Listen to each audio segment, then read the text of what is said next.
Welcome to video 6, series sums. The past two videos, video 4 was on arithmetic sequences and video 5 was on geometric sequences. A sequence is just a list of numbers that could go on forever. A sum of a sequence is called a series. So if we were to take one of those arithmetic or geometric sequences and say, all right, what do the first 15 terms add to? That would be called a series.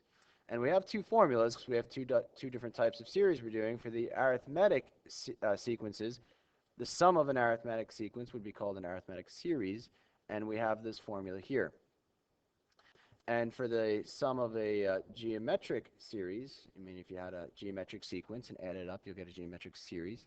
That gives us this formula here.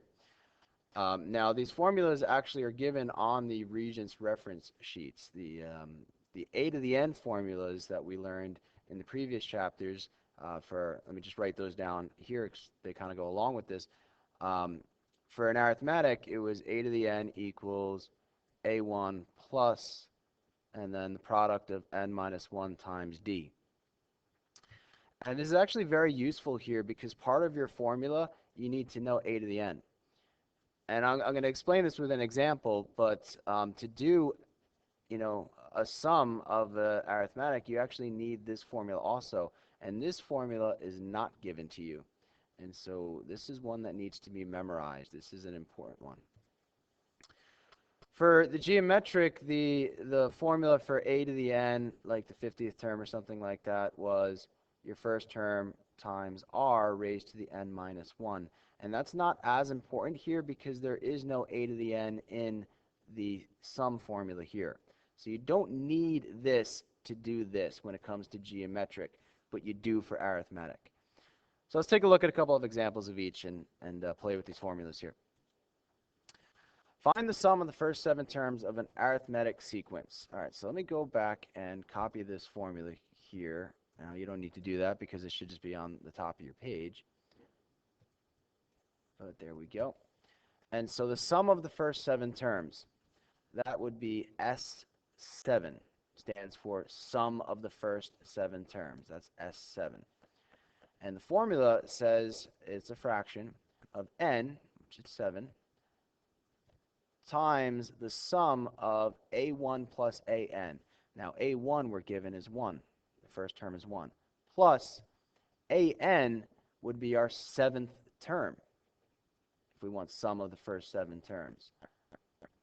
So we need to know the 7th term.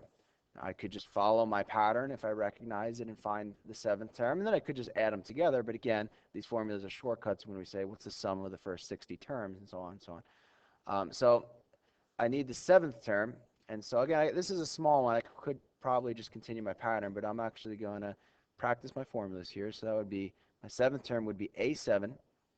My first term plus n minus 1 would be 6 times D. What is my common difference? How do I go from 1 to 5, 5 to 9? I add 4. So 4. 6 times 4 is 24, plus 1 is 25. So my 7th term is 25. And this whole thing's divided by 2. It's always divided by 2 in this formula.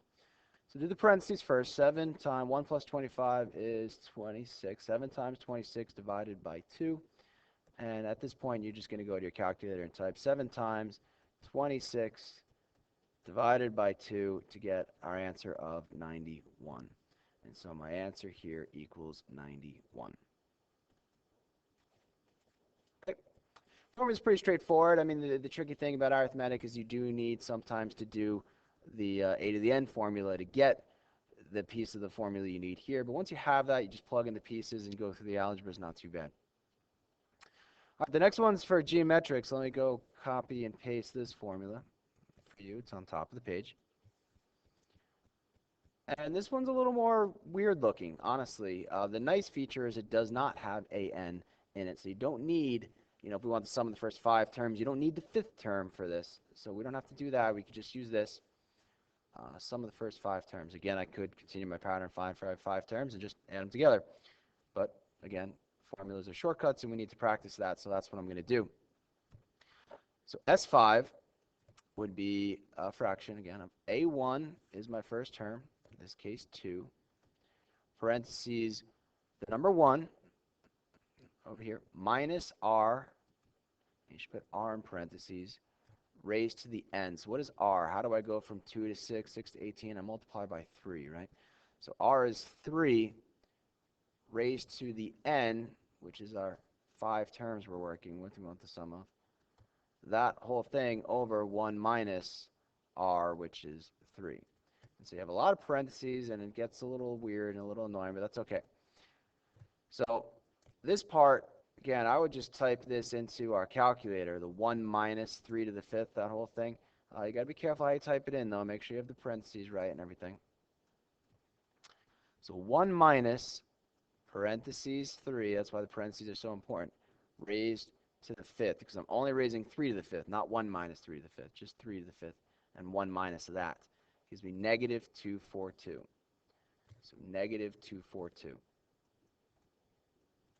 And on the bottom, 1 minus 3 is negative 2. And now again, my calculator can make this easy work for me.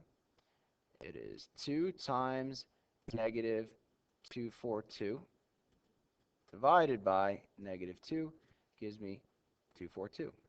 And maybe you could have kind of guessed that based on what you had here.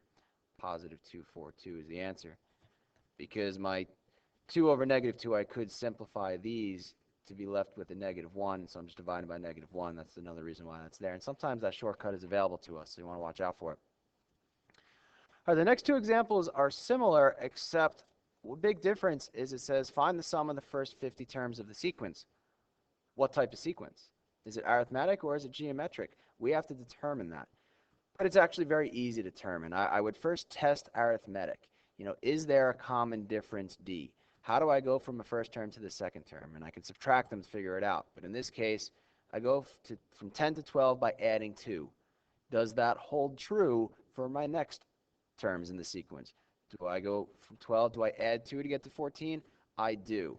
And so there is a common difference. This is arithmetic. And so I'm good to go. And so now I know which formula to use. I'm going to use this one over here. Again, let me copy and paste it. So I test arithmetic, and if I figured out the difference between the first two terms was 2, I would check it with the other ones. If it wasn't 2, then I know it wasn't arithmetic, and then I would test geometric. So we'll see that. So the first 50 terms, that's going to be S50 is n, which is 50, parentheses, a1 is 10 plus, I need my 50th term divided by 2. And my 50th term, a50, would be, let's see, that's the one, but the first term plus n minus 1 times d. It's 49 times d of 2. So it's 10 plus, what is that, 98 is 108. So my 108. And I can make that 50 times 118, because I'm adding 10 plus 108, divided by 2. I can simplify the 50 divided by 2 to just be 25 times 118. Or I could type it into my calculator, 50 times 118 divided by 2. Or I could do 25 times 118. The order in which you do the multiplication and the division isn't really important. It's all commutative property stuff. So 2950 is my final answer here for the sum, 2950. Okay. One more real quick one. This one is a geometric, and I'm just talking fast here, but that's okay. I could tell because if it were arithmetic, how do I go from 1 to negative 4? I minus 5.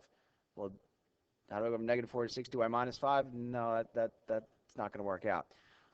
But I could also think of it as an R where I multiply by negative 4 to get from 1 to negative 4. And if I multiply by negative 4, I do get to 16, so it checks out. So this is geometric. And so my geometric formula, just copy that real quick and paste.